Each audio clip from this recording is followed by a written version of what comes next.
Good afternoon. Please take your seats. I have a lot to discuss today.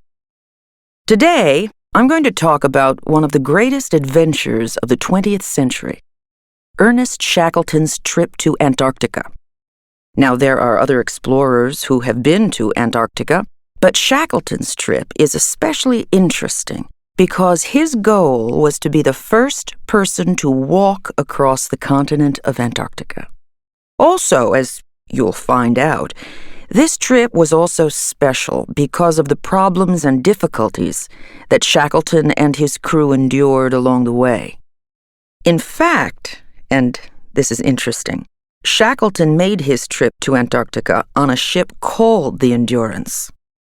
It's almost as if he somehow knew about the difficult events to come. Let's begin in England.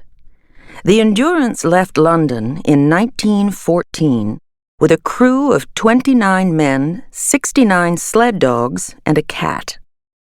After stopping in Argentina, the ship proceeded to South Georgia, an island about 800 miles from Antarctica. Then, on December 5th, 1914, the Endurance left South Georgia, and right away, the ship entered water that was filled with ice. However, despite the danger, Shackleton and his crew proceeded on their journey. Shackleton believed that they could reach the Antarctic continent despite the ice.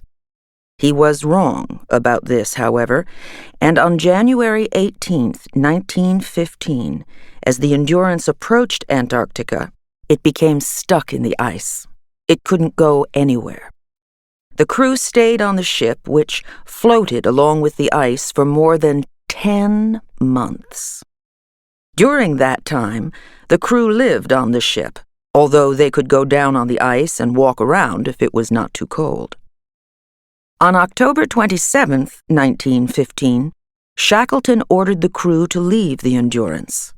They took food and other supplies, including 3 smaller boats, off the ship and set up camp on a large piece of floating ice.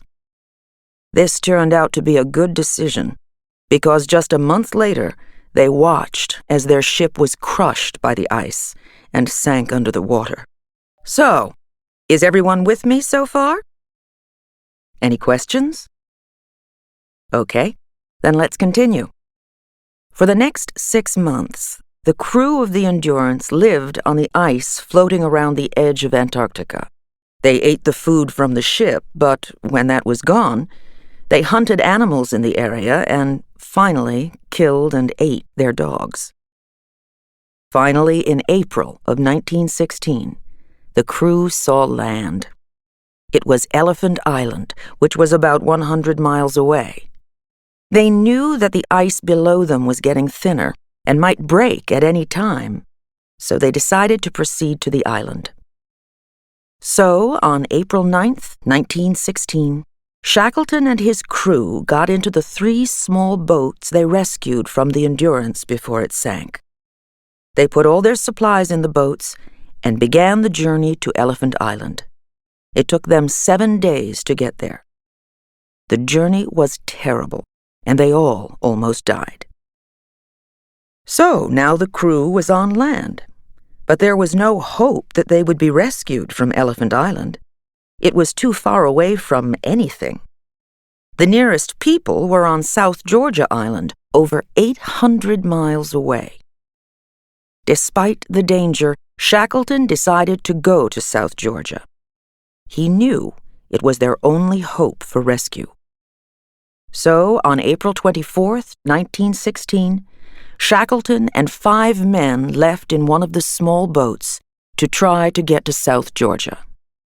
20 men stayed on Elephant Island. After 17 days in stormy seas, Shackleton and his men reached South Georgia. But they weren't finished yet. They had to walk for 36 hours to reach the whaling station. Finally, on May 20th, they reached the whalers. But remember, Shackleton still had to rescue his men on Elephant Island. This took more than 3 months. 3 ships tried to get to Elephant Island, but they couldn't get there because of all the ice. Finally, on August 30th, 1916, 22 months after they left on their journey, Shackleton rescued his men. Amazingly, everyone on the island was alive and they were all rescued. It's hard to believe, isn't it? So, as you see, this is an important and interesting example of exploration from the last century. Now, let's take a look at some other famous explorers of the 20th century.